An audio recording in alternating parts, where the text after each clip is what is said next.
Hi friends, Mayor Moreno here with a recap of our Tuesday, November 9th, 2021 City Council meeting of Atascadero. We had a fairly short agenda. There were two management reports. The first related to the Integrated Waste Management Authority of San Luis Obispo County, shortened to IWMA. Now, the city has been a part of IWMA since its inception in 1994, and the purpose of the IWMA is to help its member agencies, meaning currently the county and the cities and also the special districts, to comply with state law.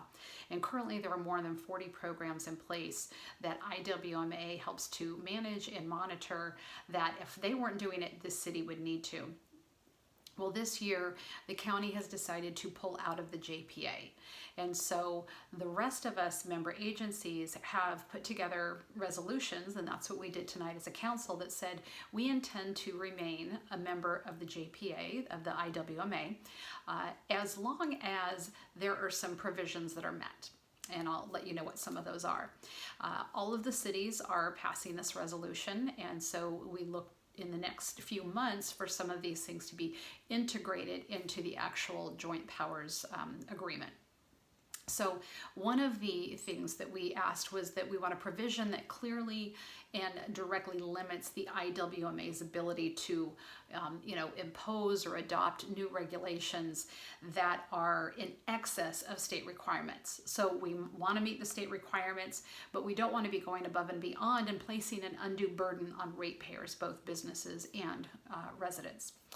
We also wanted them to look at, diligently pursuing getting a new executive director, because that position has been in flux quite a bit this year, and they're currently without one. So that was another provision. Third one, let me see here. Yes, we want them to have a firm that has solid waste management experience to really take a look at all the programs that they're doing and analyze and make sure that they do make sense within the context of what we're talking about, that not going above and beyond the state requirements. Because with the new requirements that are coming down, Senate Bill 1383, which you may have heard about, there are so many more regulations that we want to be able to look at what the IWMA is currently doing, make sure there's nothing extraneous that doesn't need to be done that is costing more money, because if so, we would want to possibly pull back on that. And there's plenty coming down the pike with 1383 and I'm sure others in the future. Let's see, we also put something in there, and this is specific to Atascadero. We really wanted to ensure that there's some flexibility when looking at applying these guidelines. Because take, one of the examples that we used tonight was take the paint store downtown. One of the requirements of SB 1383 is that every business, every resident, everyone has to have a green waste, bin, which also puts organic matter and things like that.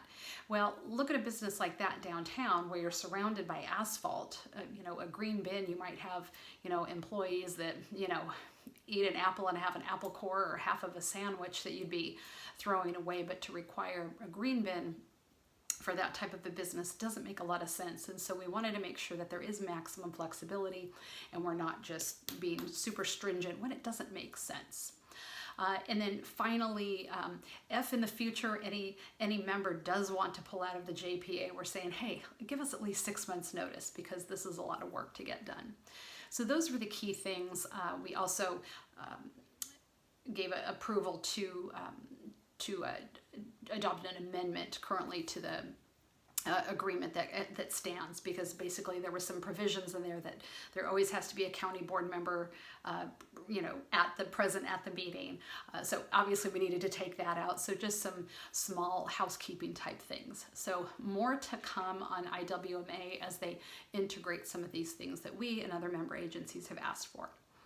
The second thing we did tonight was we looked at the Chamber of Commerce, Atascadero Chamber of Commerce contract. We've contracted them with them for quite some time, and looking at changing the way that we pay the Chamber of Commerce. So previously, our agreement with them was linked to TOT, to transient occupancy tax, which doesn't really make a lot of sense. And so we wanted to kind of free it from that and look at what are the services that the chamber provides and what is the value that we're going to pay for that. And so that's something that really the city and the Chamber have worked on over the last couple of years. We started talking about this pre-COVID, and we all know that once COVID hit, some things have gone on the back burner, and this was one of those things. But tonight we looked at that, and we did authorize the city manager to execute an agreement for $120,000 a year.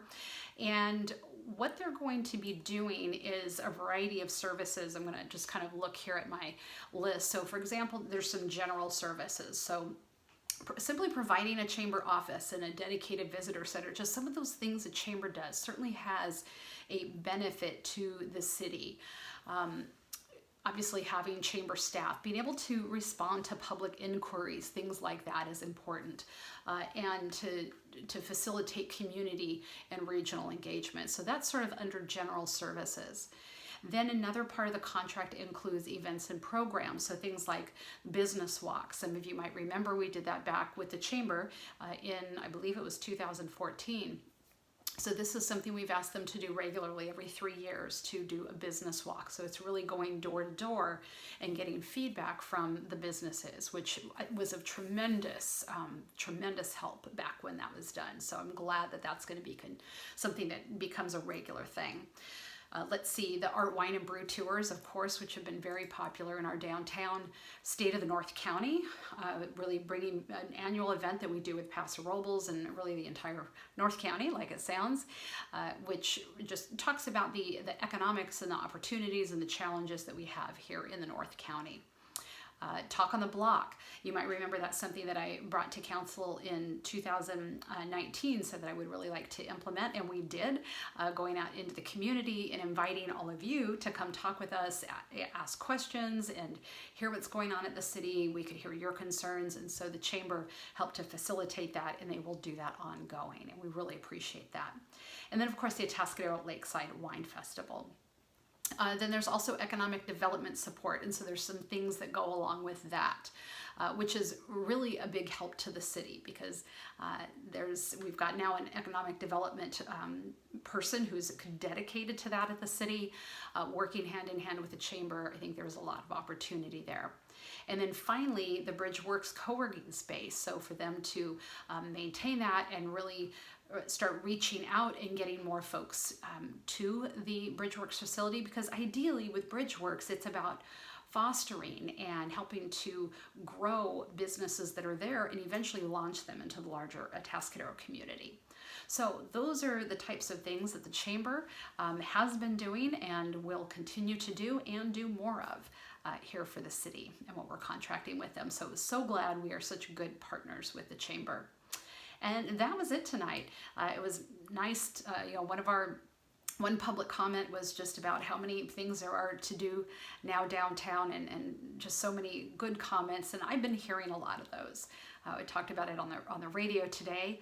I hear from so many people, whether it's residents or even people outside of our city, and they're really just seeing the tremendous, just like the flourishing that we're seeing in our town. And it's so much fun to see some new businesses popping up, to see our community really engaging with one another, and just the exciting things that are going on. A lot on the calendar. Go to visit.atascadero.com and check out the events calendar for all the things that are coming up. And any questions you have, always reach out to me. The best place to do that is via email, hmoreno@atascadero.org, because I can really facilitate a robust response for you on anything. You can also reach out to me here on social media, not a problem at all. And with that, I'll see you next time. Bye for now.